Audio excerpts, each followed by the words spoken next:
Olá a todos, sejam muito bem-vindos a OnTV 24 horas ligada em você. Para quem queira acessar a nossa TV, é www.ontv24horas.com.br. Lá nós temos a nossa plataforma da nossa Web TV, também compartilhamos muitas vezes o nosso material nas redes sociais e lá ficam os arquivos de quem já esteve conosco em outras oportunidades. Estamos aqui no Conta Pra Mim com uma pessoa muito especial que eu admiro bastante. Ele é um estudioso, pesquisador, historiador, filósofo, palestrante e escritor. Bem-vindo, Jair Almeida. Que prazer estar com você aqui na OnTV, meu amigo. Seja muito bem-vindo. Muito obrigado, muito obrigado. É uma satisfação para mim poder estar aqui com você e com os amigos que acompanham o canal. É uma alegria muito grande a gente poder estar podendo aqui estar juntos, trocando ideias e reflexões. Uma satisfação. Diretamente aqui da onde queríamos saber, afinal, quem é Gerry Almeida, do norte do Rio Grande do Sul para o Brasil? Quem é Gerry Almeida? Olha, Gerry Almeida é professor, estou na carreira já há quase 30 anos, sou professor de História, sou historiador também, pesquiso sobre temas relacionados à escravidão no Rio Grande do Sul. Tenho toda uma perspectiva de pesquisa também voltada para assuntos relacionados à filosofia. Tem alguns livros publicados também na área da filosofia mais espiritualista e tenho realizado algumas palestras ao longo do tempo também, por várias partes aí do Brasil, inclusive no exterior também, e me interesso muito sobre temas que estão relacionados à análise da sociedade contemporânea, com seus desafios, com as suas problemáticas, e são temas que me atraem bastante. Então, sobre esses temas, eu tenho me dedicado a refletir e a pensar. Nós, né, Gerry? Realmente você aborda uma temática muito importante para o ser humano e para a sociedade realmente como um todo. Hoje eu convido para que nós possamos conversar a primeira participação sua, porque creio e espero que participe mais vezes, porque realmente você é uma pessoa de excelência, que tem muito conteúdo para compartilhar conosco e levar realmente isso cada vez mais em televisão e mídia.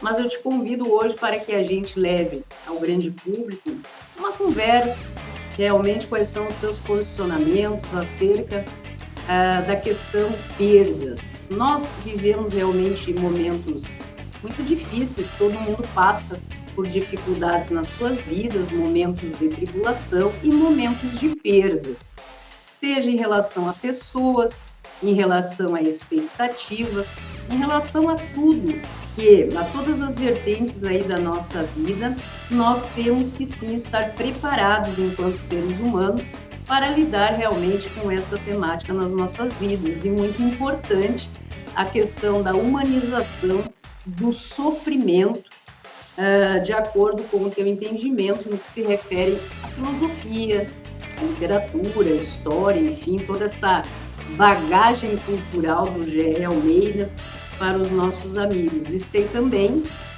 que você, como escritor, tem vários livros publicados, já li alguns, e tem também um livro que aborda exatamente essa temática, né, Gerry? Depois até nós vamos divulgá-lo aqui, mas nós possamos então fazer essa reflexão conjunta com os nossos amigos que nos assistem através da OnTV sobre essa questão perdas e humanização do sofrimento. Então, esse é um tema fundamental, né, para nós indivíduos em qualquer momento, né?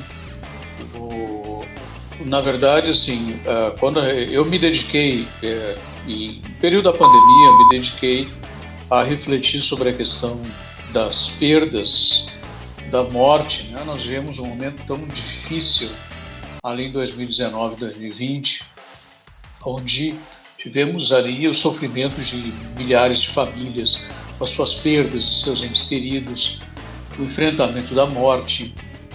E eu tinha pessoalmente um projeto de escrever alguma coisa sobre o tema da morte, do luto, e aí me dediquei então à pesquisa naquele período que estávamos, de certa forma, em isolamento, e aí então eu pude refletir e amadurecer algumas ideias então sobre essa temática da morte. Então, nós somos, na verdade, o ser humano, nós, sim, enquanto seres humanos, nós somos o único ser desse planeta que tem consciência de que vai morrer. Nenhum outro ser tem essa consciência. Tá? Nós temos essa clareza de que só somos seres inacabados, somos seres temporários, temos uma existência, temos um início e temos um fim existencial. Tá? Estamos de passagem, né, Jair? Estamos de passagem. E que momento propício também, quando nós passamos por aquela reclusão forçada, né, por uma questão de saúde pública, abordar esses temas e veio muito realmente, foi muito bacana essa ideia de realmente lançar, algo que acontece o tempo todo, através das gerações, mas um momento realmente de se parar para essa reflexão, né? Exatamente. Porque é uma reflexão que faz parte da nossa existência, né? Pensar sobre a questão das mortes, pensar sobre lutos, pensar sobre perdas. Porque inexoravelmente todos nós, passando pela existência, nós vamos perder em algum momento alguma coisa, né? Ou vamos ter aquelas pessoas com quem nós convivemos, em algum instante elas vão se separar de nós. Então a gente pode dizer que dentro desse universo das relações de perda, a gente tem, assim, nós dividimos basicamente as perdas simbólicas e as perdas concretas. E as perdas simbólicas são aquelas muitas mortes que nós vivenciamos ao longo da nossa existência. Todos nós, em algum momento, né, já na própria infância, quando nós nascemos, nós já perdemos aquele aconchego do útero materno, já perdemos aquela condição de estar ali, né, no útero da mãe, aonde nós não precisávamos ter esforço para nos alimentar, o alimento nos chegava de uma forma pelos canais biológicos, nós não sentíamos frio, não sentíamos calor, estávamos numa situação bem aconchegante ali. O nascimento rompe com isso e nos coloca de vez na existência. Então, ali nós temos uma primeira perda, né, que é daquela condição inicial, né, daquela nossa situação, né, de formação e partimos para a vida. Tá? Bom, a partir daí nós temos também uma série de vivências, né? Quando nós saímos, por exemplo, da infância e vamos para a adolescência, nós temos uma morte simbólica, que é a morte da infância, né? Quer dizer, muitas vezes aquela situação que nós vivíamos ali na nossa família, toda aquela forma de tratamento, né? Às vezes até mais afetivo, mais cuidadoso que os pais tinham com os filhos. Quando você chega na adolescência, às vezes essa relação ela vai sofrer alterações, né? Você não vai mais ser tratado como uma criança. Nós vamos vivendo espécies de luto durante toda uma vida, né? Sim, vamos viver, né? É por isso que nós estamos apresentando essas ideias, porque na verdade todas essas questões de morte simbólica, né? Quando você está, por exemplo, às vezes diante de uma doença, né? Uma doença crônica que você descobre e que lhe envolve, que você não vai ter mais aquela condição, né, muitas vezes de saúde que você tinha antes, aquilo é uma perda, né, para o indivíduo, uma perda da saúde, uma perda, às vezes, da juventude, né, às vezes a perda da locomoção. Mas as pessoas que perdem uma perna, perdem um membro do corpo, né, por algum acidente, por algum problema de doença, um relacionamento, uma ruptura num relacionamento afetivo, uma separação conjugal, por exemplo, né, quando ela não é consensual, quando um não aceitou, quer dizer, há um grande sofrimento emocional e todos esses aspectos, eles terminam produzindo perdas significativas. E essas perdas significativas, elas geram luto, geram sofrimento. Podemos dizer, Jair, que haveria alguma forma de nós nos prepararmos para perdas na vida? Olha, eu penso que não existe uma preparação completa, né? Não existe. Eu penso que não existe isso. Existe possibilidades, né? Porque na verdade cada pessoa enfrenta essas realidades, né? O luto é algo muito individual. E esse é um primeiro aspecto fundamental para a gente poder entender isso, né?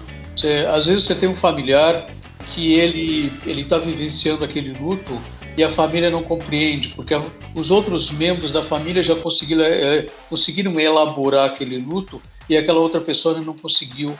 E muitas vezes a família cobra, né? Cobra como se aquela outra pessoa tivesse que estar na mesma forma de elaboração que os demais. E isso não é verdade. Cada pessoa tem uma forma, tem a sua individualidade, tem a sua singularidade, tem as suas especificidades, tem a sua historicidade e tem a sua forma própria de lidar com essas relações de perda. E cada um vai ter um tempo para lidar com o seu luto. Há pessoas que vão conseguir elaborar, reelaborar essa dimensão de perda. Às vezes é uma perda simbólica, ou às vezes é uma perda concreta. Então, você perdeu a morte de uma pessoa querida, aquela pessoa não vai voltar mais.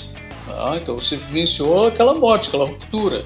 Você pode ter uma outra perspectiva em relação a isso, mas do ponto de vista físico, existencial, aquela pessoa não vai voltar mais. Então você precisa, aí entra todo um aspecto psicológico importantíssimo, né? Inclusive com uma rede de apoios que sempre é necessária, para que cada pessoa possa aprender, né? a perceber os seus aspectos humanos, de entender que aquele sofrimento é natural, faz parte do processo, né? Ninguém deve se sentir fracassado, menosprezado porque está numa condição de sofrimento, né? Já que o sofrimento pelo luto, né? Veja só, quando nós estamos falando de luto, acho que é bom a gente deixar claro aqui para quem nos assiste o que nós estamos falando, né? O luto, na verdade, é um conjunto de reações emocionais decorrentes de uma perda significativa. Tá? Então, assim, quando nós estamos falando desse conjunto de reações emocionais, nós estamos falando que em tristeza, às vezes a gente está falando em melancolia, às vezes surge processos depressivos, às vezes surge sentimentos de raiva, tá? Então, de frustração. De perguntar as fases que as pessoas emocionalmente enfrentam em relação a esse luto, no que se refere à perda de outras pessoas ou circunstâncias nas suas vidas. Quais seriam essas fases? A revolta, depois vem a aceitação, se é que é possível, né? Eu creio muito nisso. Sim. E quais seriam essas fases aí na tua concepção, tá? Na verdade, quem estudou isso foi uma médica, uma psiquiatra suíça chamada Elisabeth Kübler-Ross, nos anos 60, 40 e 60. Ela foi uma das médicas mais importantes, ela era suíça, mas terminou vivendo nos Estados Unidos e se dedicou profundamente a estudar e a conviver e a tratar de pessoas que estavam passando por doenças que levavam a fases terminais. A doutora Elisabeth Kübler-Ross, ela vai escrever um livro que é um livro fundamental, até hoje é um livro, uma referência importante para tratar dessas questões, que é sobre a morte e o morrer. Esse é um dos primeiros livros e é um dos livros mais conhecidos dela, tá? E nesse livro ela aborda algumas fases com relação à questão da perda, tá? Só que ela terminou sendo mal entendida a posteriori e muitas vezes se pegou a ideia de que aquelas fases que ela coloca ali no seu livro, elas são fases determinantes e todos passarão por aquelas fases, o que não é isso que ela propôs, tá? O que ela propôs é que existem fases desde a negação há uma tendência à negação diante, por exemplo, ela estudou pessoas que estavam numa situação de doença, né, que vem o diagnóstico daquela doença grave. Então, segundo ela, estudando uma quantidade expressiva de pacientes, ela conseguiu chegar a alguns parâmetros, né? E, no geral, um dos primeiros é a ideia de negação, né? Ou seja, o exame o exame deu errado, ou trocaram os exames, não é comigo, papapá. Então a pessoa tenta negar aquela situação. Então ela vai aí, né? Depois da negação vem outras fases, como a própria sentimento de melancolia, de tristeza, de raiva, né? De barganha, até seria um último estágio, que seria o estágio da aceitação. Tá? Mas esses níveis, é importante entender que essas experiências, elas não são assim, todo mundo vai passar por isso, todo mundo vai vivenciar isso, não é uma escadinha. Cada um vai passando por um degrau, vai subindo outro degrau e assim. Essas coisas são muito relativas. Né? São situações que são possibilidades, né?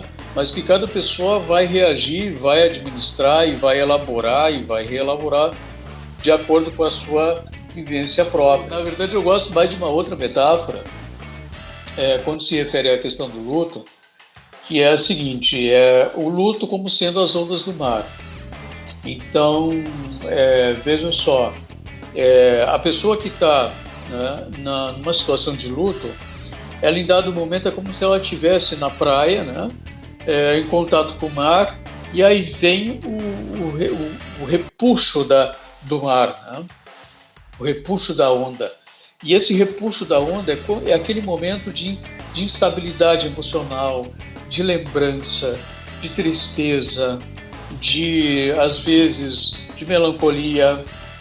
Aquelas memórias voltam, a pessoa se sente ruim, quer ficar mais solitária.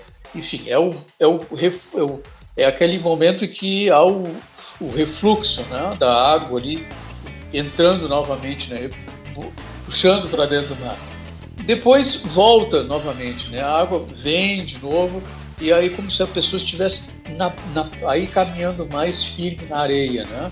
Então é aquele momento em que a pessoa consegue se estabilizar melhor, ela começa a voltar às suas atividades normais, habituais, começa a trabalhar, começa a conviver com os amigos, e daqui a um pouco volta de novo aquela situação. A pessoa sente aquelas memórias. Então, entende? É um processo de vai e vem, é uma cadência dentro dessas experiências, né? E é preciso entender isso, que não é algo para ser necessariamente, dizem os especialistas, né, na área da psicologia, não é necessariamente algo para ser resolvido, é para ser elaborado, né?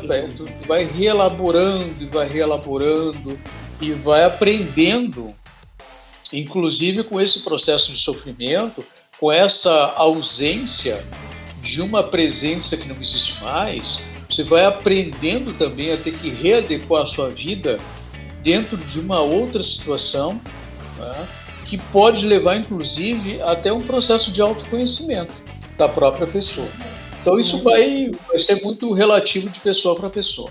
Existem estudos ou, enfim, opiniões de especialistas que falam acerca de haver, assim, um determinado tempo. Claro que depende muito aqui de um processo, uma construção. Existem, assim, algumas opiniões e estudos que falam que existe um certo tempo aceitável para que a pessoa fique realmente naquele estado de luto. De uma maneira que nós poderíamos considerar saudável e passar para algo mais clínico. Claro. Exatamente. É uma boa questão, porque os especialistas, eles normalmente dividem assim, o luto saudável, é aquele luto que você vai sofrer, vai sentir, vai ficar triste, né? E isso vai ter um tempo, né? Para isso, você mais ou menos tempo, mas você vai, às vezes, aquela lembrança volta, aquele sofrimento volta, mas não é um sofrimento que vai lhe tirar ao longo do tempo da sua dinâmica da vida habitual, né? E existe aquele luto complicado, que os especialistas chamam de luto patológico, né? O que seria esse luto patológico? É quando o tempo está passando você está aí faz 1 ano, 2 anos, e você está sofrendo da mesma forma que você sofria quando aconteceu o fato. Quer dizer, o nível, a intensidade do sofrimento ainda é muito grande. Tá? E a pessoa não está conseguindo elaborar esse sofrimento de uma forma adequada, de tal forma que esse sofrimento, esse luto, ele está ele está impactando na vida da pessoa, de tal forma que a pessoa não está conseguindo mais se relacionar, ela não está conseguindo mais fazer as suas tarefas do seu dia a dia, ela não está conseguindo às vezes mais nem trabalhar. Quer dizer, a tendência aí dentro de determinados diagnósticos, que são clínicos, obviamente, né? Muitas vezes até é identificar se a pessoa não está no nível depressivo, né? Numa situação mais grave, mais complexa. Então, assim, quando a pessoa está passando por esse estágio, né? E ela não está conseguindo elaborar e reelaborar esse processo de perda, de sofrimento, e esse nível de sofrimento ainda está muito intenso, tá? E às vezes não depende nem necessariamente de tempo, às vezes ele é um tempo curto, às vezes não é nem 1 ano, mas o nível de sofrimento ele é muito intenso. Tá? Então, o que acontece? É preciso ter, dentro disso, né, é preciso a gente pensar numa rede de apoio para poder ajudar essa pessoa. Tá?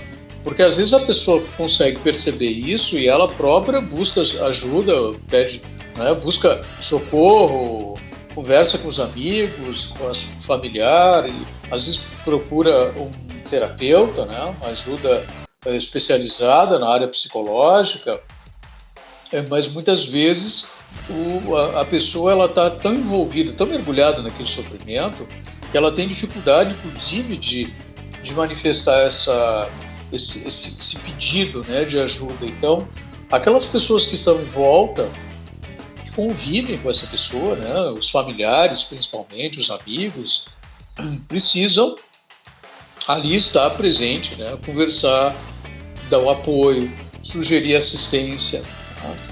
Às vezes ouvir, tá?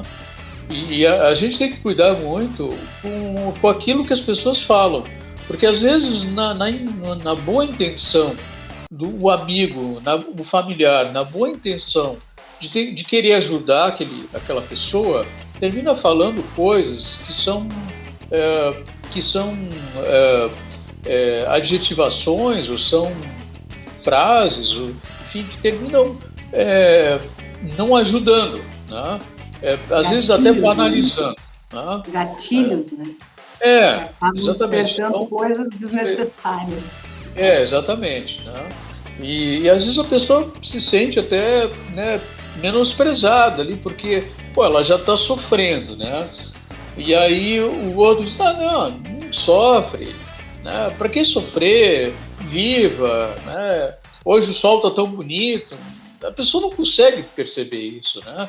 Tem que entender isso. Então, nesse nível de sofrimento, a pessoa precisa necessariamente, às vezes os familiares precisam também buscar recursos adequados, inclusive na área psicológica, para saber como lidar, para saber o que falar, né? E como encaminhar, inclusive, aquela pessoa que precisa para uma assistência mais especializada que poderá ajudá-la.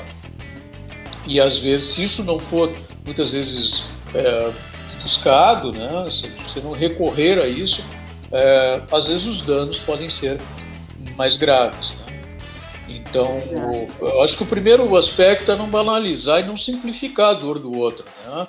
E em conjunto com isso, você poder oferecer uma rede de apoio, de assistência, de afetos, né? de empatia. Né? A empatia é uma capacidade de saber ouvir o outro. Tá? Não é necessariamente uma questão de sentir o que o outro está sentindo, porque a gente não consegue sentir o que o outro está sentindo. Tá? O que o outro está sentindo é um sofrimento específico daquela pessoa.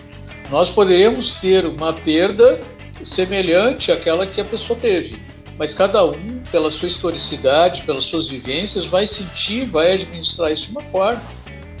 Então, a gente precisa entender e respeitar o ritmo, a dinâmica de cada um e poder estar ali junto para oferecer essa rede de apoio, essa escuta qualificada para tentar ajudar o máximo possível essas pessoas.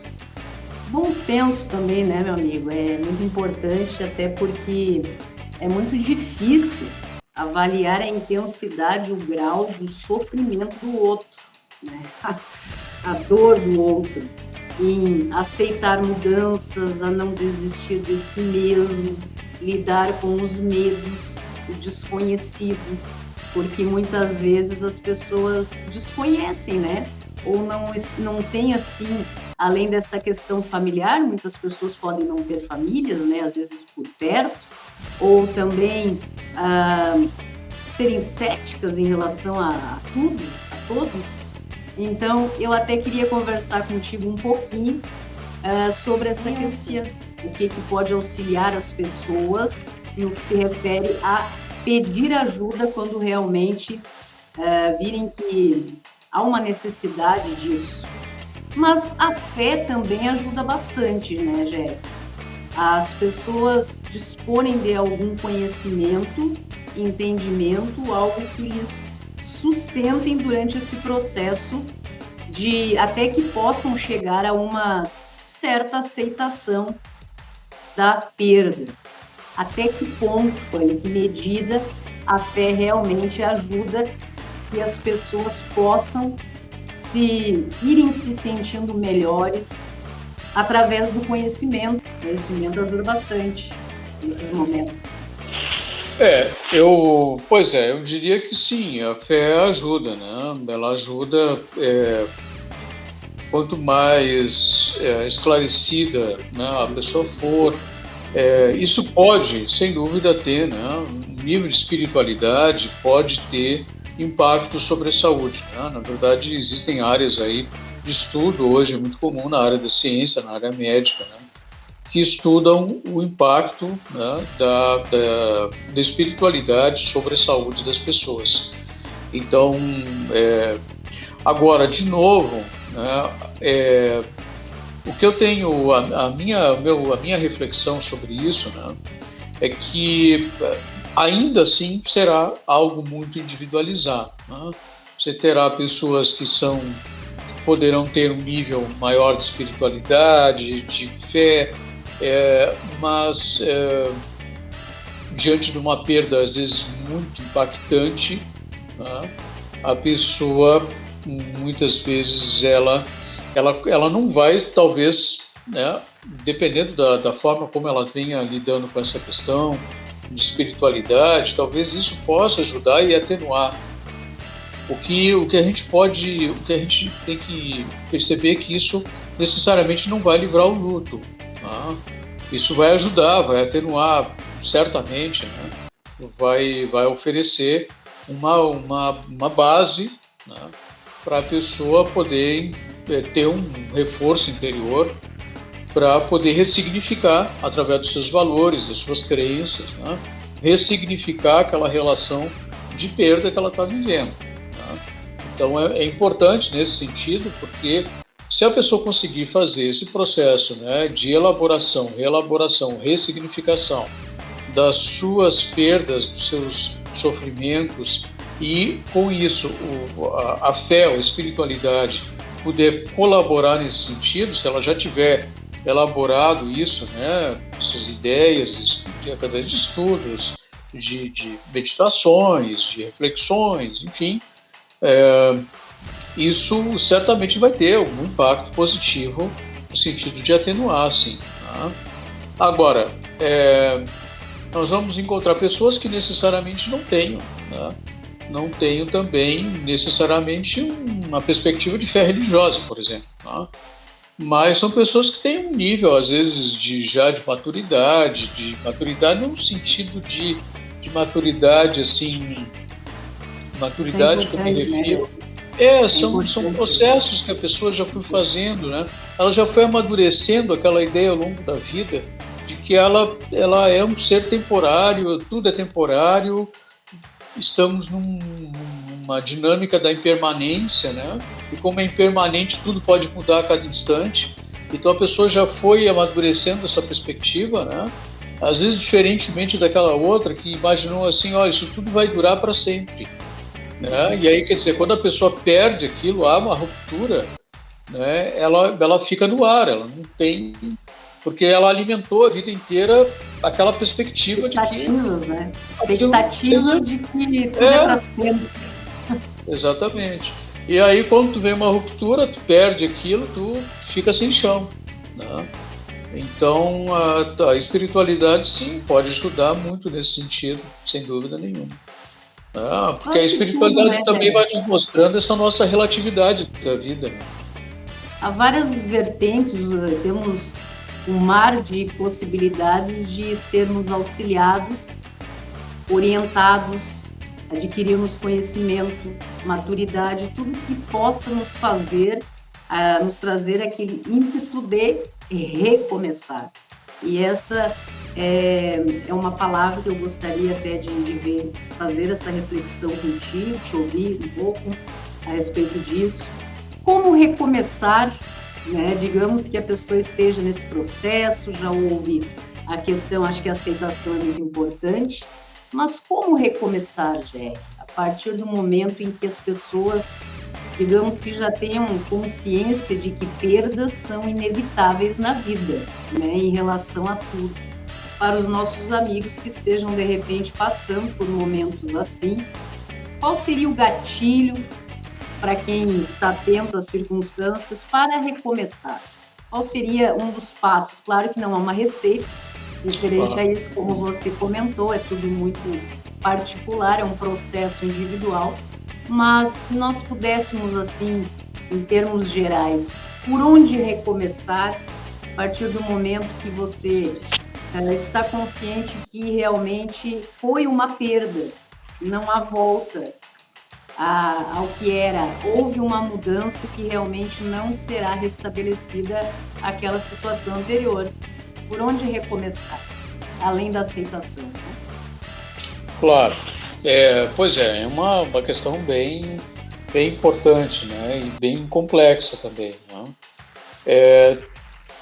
A gente pode pensar, e a partir daquilo que eu li também ao longo desse tempo, né, sobre essa temática na área da psicologia, a gente observa o seguinte, que talvez um bom começo seja a gente não brigar com aquela realidade, ou seja, você vai guardar de uma forma muito afetuosa aquelas memórias, né? Aquelas memórias daquelas pessoas que fizeram parte da nossa história e que de certa forma ainda fazem parte da nossa história, mesmo quando a gente está falando de mortes concretas, né? De pessoas que enfim, né, morreram e que deixaram um vazio, né? Aquele vazio, ele não vai ser mais preenchido, então a gente vai precisar aceitar aquela realidade e perceber que aquelas memórias que nós tínhamos daquela convivência, daquelas experiências que nós tivemos, daquelas lições que nós tivemos, aquilo de bom que nós vivenciamos com aquelas pessoas que já não estão mais aqui conosco, elas são memórias vivas que nos impulsionam também para frente e para que a gente possa perceber, olha, eu preciso entender que a minha vida ela continua, né? A minha vida continua. Então, quer dizer, essa vida continua, eu preciso dar conta das minhas vivências também. Então, assim, eu vou guardar aquilo como experiência, não devo romper com o passado ou evitar de lembrar daquilo, né? Mas também é preciso ter um cuidado, às vezes, né, para que a gente não torne essas lembranças algo obsessivo, né? Como, por exemplo, às vezes aquela família, ou aquela mãe, ou aquele pai, que às vezes enfrentam a morte de um filho, né, e que certamente é uma das maiores dores que um ser humano pode sofrer na Terra, né, é enfrentar a morte de um filho, e ali fica o quarto intacto, ninguém mexe ali, ninguém tira as roupas, aquilo vira um objeto, né, de aquele lugar, aquele espaço, vira quase um objeto um santuário, como se fosse quase um santuário, né? Você vai ali todo dia e tal. Isso já é algo que foge dessa perspectiva que nós estamos falando, né? Entra num nível nível patológico já, né? Então, as boas memórias a gente deve guardar e levar a vida em frente, porque há outras possibilidades, há outras vivências, né? Há outras pessoas que também estão convivendo conosco, que nós precisamos também dar atenção, precisamos da atenção de outras pessoas também, precisamos nos voltar também para o nosso trabalho, para as nossas atividades, para as nossas reflexões, né? Precisamos ver o que nós podemos extrair de aprendizado desse sofrimento, dessa perda, dessa lacuna que ficou. Sempre é possível a gente extrair algum tipo de aprendizado para a nossa vida, sempre, né? Então, assim, uma vez eu estava lendo um livro da Lia Luft, que é Perdas e Ganhos. A Lia Luft é foi uma escritora gaúcha aqui, nossa, né? Que já faleceu também. E ela escreveu um livro chamado Perdas e Ganhos. E ela conta que, em certo momento, ela foi convidada na Santa Casa de Porto Alegre para fazer uma palestra para psicólogos sobre perdas. E ela ficou pensando assim, puxa, mas o que eu, que sou uma escritora, tenho para falar para pessoas que são especialistas e lidam diariamente com o sofrimento humano? O que eu teria para falar para essas pessoas? Então, ela disse que procurou ser simples, né? O mais simples possível. E dizer o seguinte, olha, perder dói, ponto. Perder dói. Não há como a gente negar isso. Então a gente precisa vivenciar esse sofrimento, eu não posso brigar com a dor, preciso fazer as pazes com ela, né? E o que vai me ajudar muito é o tipo de semente que eu plantei ao longo da minha vida no meu mundo interior. Quer dizer, se eu plantei sementes que deram árvores grandes e frondosas, no momento da dor, do sofrimento, eu teria onde me segurar. Mas se ao longo da minha existência eu semeei árvores rasteiras, eu não terei aonde me segurar, né? Então, na verdade, o que ela estava dizendo é o seguinte: o importante para nós é aquele tipo de valor, os valores que nós, na verdade, semeamos ao longo da nossa vida. Isso vai fazer muita diferença também, né? Então, assim, todos nós semeamos, todos nós construímos determinados valores na nossa vida.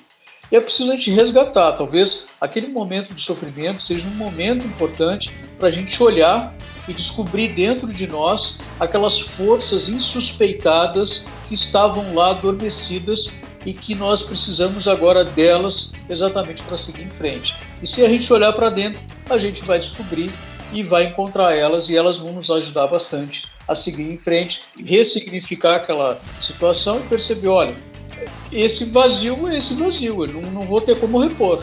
Eu não vou ter não tem como botar alguém no lugar daquela pessoa que foi. Eu vou ter que aprender a conviver com isso e a partir daí administrar a minha vida. Por quê? Porque tudo isso faz parte da existência e tudo isso é um aprendizado também para nós, para a gente se tornar, descobrir a nossa condição humana, né, e descobrir o ser humano que habita em nós, né? E às vezes a gente acha que é um super-homem e tal, cria uma fantasia, uma representação, etc. E não, a gente se descobre como ser humano. Às vezes são nessas fragilidades que a gente descobre o quanto é forte, né, velho? Exatamente. Realmente nessas fragilidades que a gente começa a olhar mais para si, se compreender melhor. Beleza? Eu uma vez uma amiga, eu me lembro de uma amiga há muitos anos atrás, que ela tinha uma relação muito forte com o pai. Tem uma relação forte, um sentimento de afeto com o pai e tal. E ela dizia assim para mim, olha, eu não sei o que vai ser de mim. O dia que meu pai falecer, eu não sei o que vai ser de mim. Eu acho que minha vida vai perder todo o sentido, eu vou entrar num processo, eu vou me perturbar, a vida não vai mais ter sentido para mim. E chegou um momento que o pai dela entrou teve uma doença e tal, ela acompanhou no hospital, etc. E eu fiquei sempre, de alguma forma, junto, acompanhando, mesmo que distante, né, aquela situação. e ficava imaginando, né, como é que ela, porque ela me falava, isso era quase recorrente assim durante um determinado período. E o interessante, né, que eu soube que o pai dela havia falecido. E aí depois de um tempo, eu liguei para ela para conversar e tal. E eu disse assim: e como é que tu estás? E ela disse assim: olha, tu não vai acreditar. Sabe quando a gente conversava, que eu dizia que a vida ia perder o sentido, que eu não sei o que. No momento que o meu pai faleceu, eu tive uma serenidade, eu tive uma tranquilidade, eu tive um equilíbrio tão grande que nem eu mesmo me reconheci. Eu fiquei completamente irreconhecível de mim mesmo. Né? E eu consegui lidar com isso de uma forma tão natural, né? Claro que é o sofrimento, é evidente, né? Mas você não entra, mas eu não entrei, diz ela, não entrei naquele nível, né, de desequilíbrio, de desespero, né? Ela conseguiu lidar isso de uma forma adequada. Então, quer dizer, ela ao longo do tempo ela foi elaborando isso, né? Mesmo que inconscientemente ela foi elaborando isso e foi se preparando. De repente, cada vez que a pessoa para e até como essa moça dizia, né, não vou suportar, ela se via na situação e já projetava uma solução meio que inconsciente, né? Para um momento específico. E claro. Quando chega a pessoa querendo ou não, a mente humana, né, realmente nos surpreende muito. Mas, meu amigo, você tem um livro também específico a respeito desse assunto, né? Isso, a gente tem um livro que é Morte, Luta e Imortalidade, Olhares e Perspectivas, né? Que a gente traz algumas reflexões muito dentro do estudo que eu fiz, das pesquisas que eu fiz, das conversas que eu tive com amigas psicólogas aqui de Osório, inclusive, né? E algumas referências, indicações, elas me passaram referências bibliográficas, eu fui estudar, fui pesquisar, enfim. Então esse livro ele tem muito desse olhar da psicologia, né?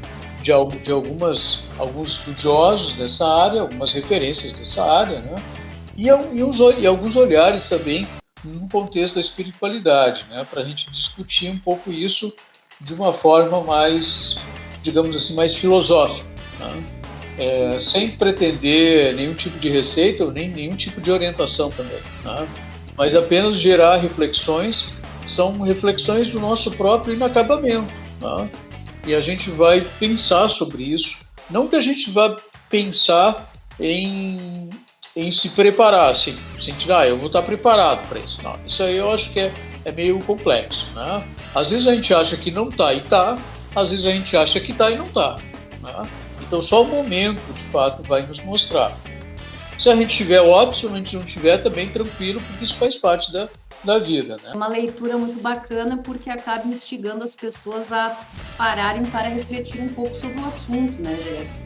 Exatamente. Você adquirir o teu livro, entre em contato pelas redes sociais, pelo e-mail, está à venda disponível aqui? Você pode procurar na Amazon.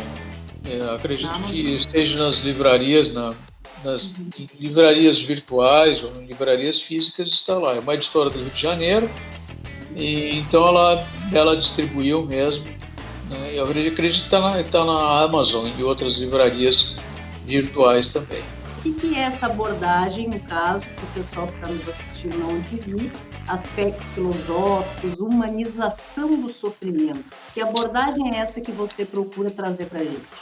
Pois é, na verdade, esse tema da humanização do sofrimento, inclusive ele não é nesse livro, embora esse livro ele tratar, obviamente, da humanização do luto, né?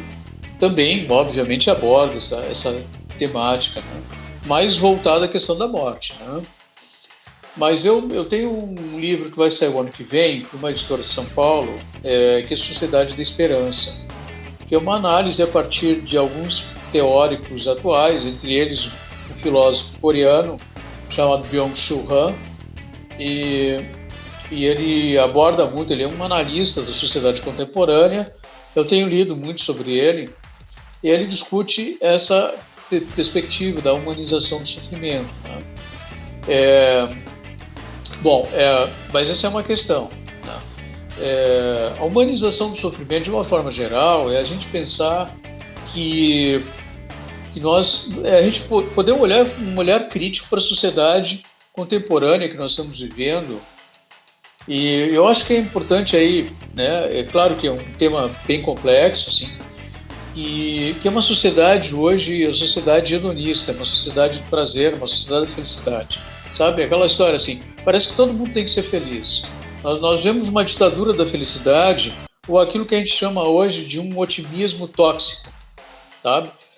Esse otimismo tóxico, todo mundo tem que ser feliz, você está nas redes sociais sempre alegre, maravilhoso, etc. Quer dizer, não é isso, né? A vida não é isso. Isso acaba, acho que até fazendo mal para as pessoas, porque de repente as pessoas não estão muito bem, ou acorda lá e está nas redes sociais, né? Sempre aquela mensagem extremamente otimista que quase irrita. Exatamente, eu diria até que irrita mesmo, né?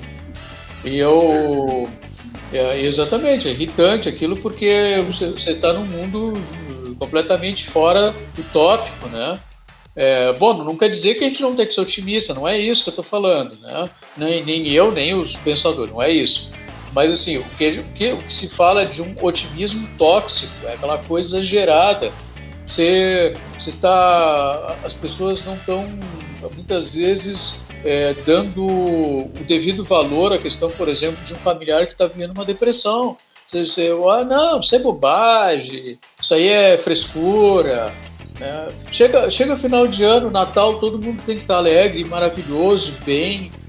Não é assim. Às vezes tem aquele familiar que está triste, que está melancólico. E eu não quero hoje participar, eu não estou bem, etc. Não, você tem que estar bem, você tem que... É uma ditadura. Né? As pessoas, por isso essa questão, humanizar o sofrimento também, humanizar. Porque é muito humano, a pessoa não está bem, diz que todo mundo quer que obrigatoriamente você esteja. Né? Claro, quem de nós está bem sempre, né? Claro que não. Tem dias que nós não estamos bem, a gente está mais triste, está mais introspectivo, tem hora que a gente não está muito para conversa, tem hora que a gente está mais alegre, a gente está mais comunicativo, então faz parte da nossa vida, né? Isso. A gente é ser humano, não é? A gente precisa humanizar a nossa condição e não nos vermos como um ser, assim, né? Fora de um contexto. Não. Então, hoje a gente pensa muito nessa questão da humanização do sofrimento, exatamente nesse sentido, né? Da gente poder entender, né, a nossa condição humana e de respeitar a dor do outro, sem simplificar ou sem menosprezar o sofrimento que o outro está sentindo. Tá? Mas, claro, não é só isso. Tem uma série de outras questões, né, que daria para a gente avançar, mas enfim. Então, assim, o que acontece? A gente pode ter dois olhares sobre o sofrimento na sociedade contemporânea. Tá? Bom, primeiro olhar sobre o sofrimento é que o sofrimento ele se transforma na sociedade capitalista que nós vivemos numa mercadoria. Então, você vai ter, desde a década de 80, com o Prozac, com os antidepressivos, você vai ter programas voltados para bem-estar, você vai ter revistas especializadas, você vai ter, enfim, vai ter uma série de produtos voltados, né, para a ideia do bem-estar, de alimentação, de orientações e tal. Então, o sofrimento, né, a ideia do sofrimento, ele produz também, né, toda uma rede de consumo, tá? Para buscar o quê? Para buscar o bem-estar. Tá? Então, assim, toda a nossa hoje, a nossa dinâmica, né, capitalista, ela também aproveita isso. Tá? O sofrimento como um objeto, como um produto. E você vai oferecer produtos para resolver isso. Então você banaliza muito também o sofrimento. Tá? O outro lado é o contrário. Se por um lado nós vemos, né, a sociedade, né, a cultura hoje, o sistema econômico vê o sofrimento como uma mercadoria, que você pode aproveitar para vender coisas, tá?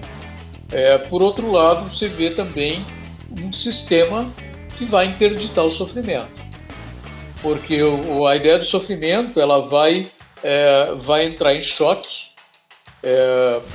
vai bater de frente com a ideia de produtividade, tá? E o Byung-Chul Han vai abordar isso. Ele vai ter um livro chamado Sociedade do Cansaço, que ele diz hoje a sociedade que nós estamos vivendo hoje não é mais a sociedade de Foucault, aquela sociedade estudada pelo Michel Foucault, que era a sociedade disciplinar. Que maravilha de nome, hein? Sociedade do Cansaço. Exatamente, Sociedade do Cansaço, que ele chama de sociedade do desempenho, tá? É uma sociedade que cada vez mais você tem que ter desempenho, você tem que ter produtividade, você tem que atender a determinados dados, né, parâmetros, você tem que ser produtivo, tem que produzir, e o sujeito que está sofrendo ele não consegue fazer isso, tá? A depressão é uma das doenças que mais retiram pessoas, né, da área de trabalho. Uma das doenças mais incapacitantes, né, são sofrimentos emocionais. E no caso aqui a depressão. Tá? Então, assim, então há toda uma cultura também, né, voltada para interditar o sofrimento, para mascarar o sofrimento e para dizer, tá tudo bem, isso aí a gente resolve, tá tudo maravilhoso, você toma ali um medicamento e tá resolvido, né? Só que na verdade não é bem assim a coisa, tá? Não é só assim, não é simplificando nesse nível, né? E aí nós vamos ver pessoas cada vez mais adoecendo, né? A gente vai ver a síndrome de burnout, por exemplo, pessoas adoecendo pelo excesso de trabalho, pelo excesso de responsabilidades, né? Pelas atividades multifatoriais, né? Pelas multitarefas, você passa a ter, né? Tem que fazer muitas coisas ao mesmo tempo, você não descansa. Quando você está em férias, você continua trabalhando à distância, remotamente, e por aí vai. Então chega um momento que há um esgotamento. É uma sociedade que está se auto-esgotando e se autodestruindo em função dessa carga exaustiva de desempenho. Tá? Então, para isso, o sofrimento tem que ser interditado. Você tem que interditar o sofrimento, porque, né, nesse tipo de sociedade, o que preconiza tem que ser o prazer, a satisfação, a felicidade, a realização, tá? O sucesso. E esse sucesso que é tão propalado, né, o sucesso pela meritocracia, pelo desempenho, uma série de narrativas que terminam gerando doenças, né? Então, o sofrimento que gera mais sofrimento. Então, são esses aspectos que a gente precisa, que eu tenho me detido assim, na reflexão a partir da leitura desses teóricos, né? Inclusive não apenas do Byung-Chul Han, mas do filósofo francês Gilles Lipovetsky, que tem alguns livros bem interessantes, inclusive um deles que é a Sociedade da Decepção, né? Aonde ele aborda também, dentro de uma outra perspectiva, a ideia de como a sociedade, como esse ritmo de vida, como essa dinâmica da sociedade que nós estamos vivendo, ela nos leva a um nível de decepção. Né? De decepção, às vezes, com o trabalho, às vezes decepção, porque você gera tanta expectativa. Uma sociedade que ela te promete tanta expectativa, ela te estimula tanta expectativa, que você cria um universo de expectativa que você não vai conseguir dar conta e que nem sempre aquelas expectativas vão se concretizar. Então, assim, muitas vezes elas não se concretizam. E a gente ser humano, precisa lidar com frustração. Frustração é algo fundamental na nossa vida.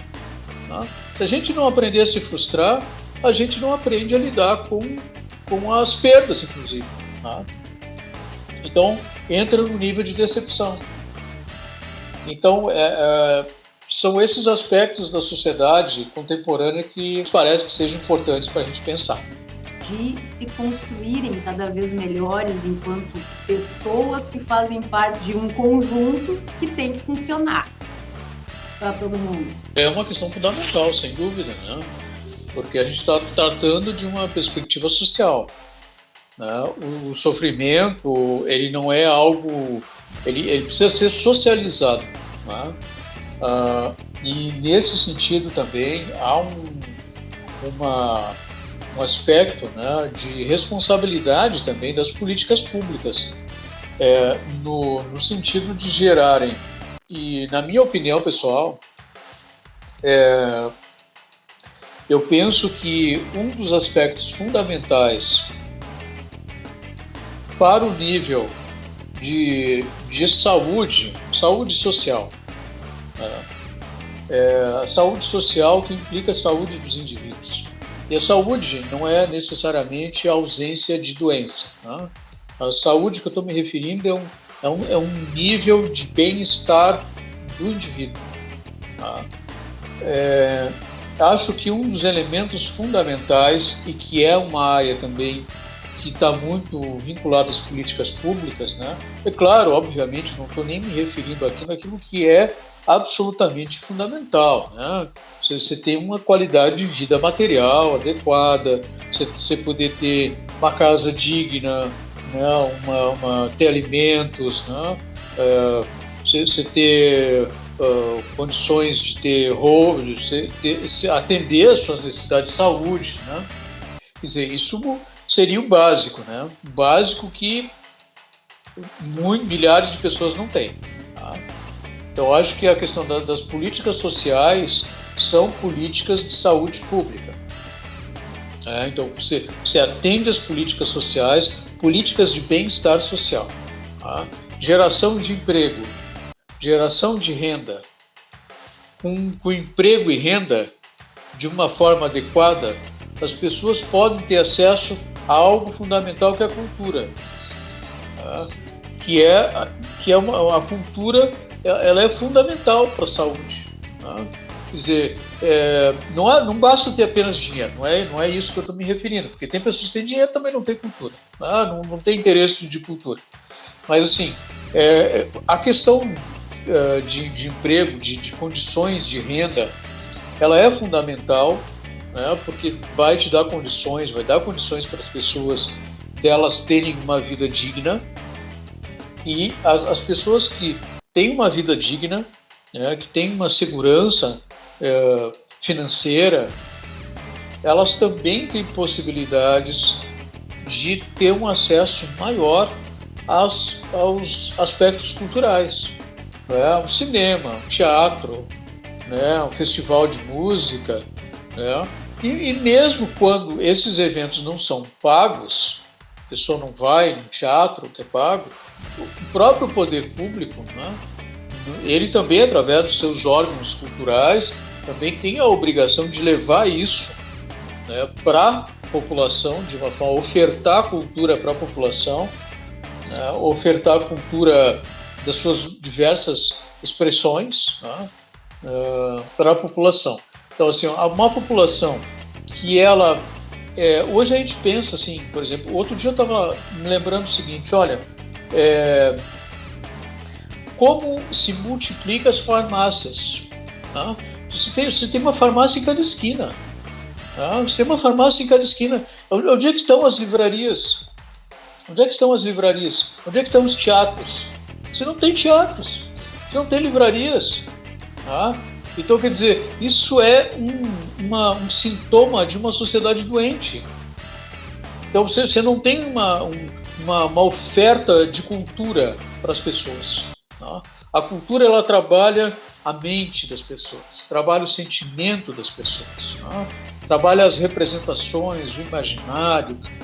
E isto é absolutamente fundamental também, tá, para a nossa vida. Então, isso interfere na nossa saúde mental. Então, a área da educação também é outro aspecto fundamental, tá? Aspectos educacionais, uma boa cultura, uma boa educação, uma boa formação, tá? Hoje, eu, na condição de professor, já quase 30 anos lecionando, a gente vê, depois da pandemia, houve uma queda absurda, que eu nunca tinha visto isso antes, em termos de capacidade dos alunos de poder refletir, de poder analisar, de poder ler. Então, assim, você tem um déficit intelectual até, né, de leitura, de cultura, de reflexão. E aí, junto disso, para complicar um pouquinho mais, você tem uma cultura hoje que é a cultura da ponta dos dedos, né?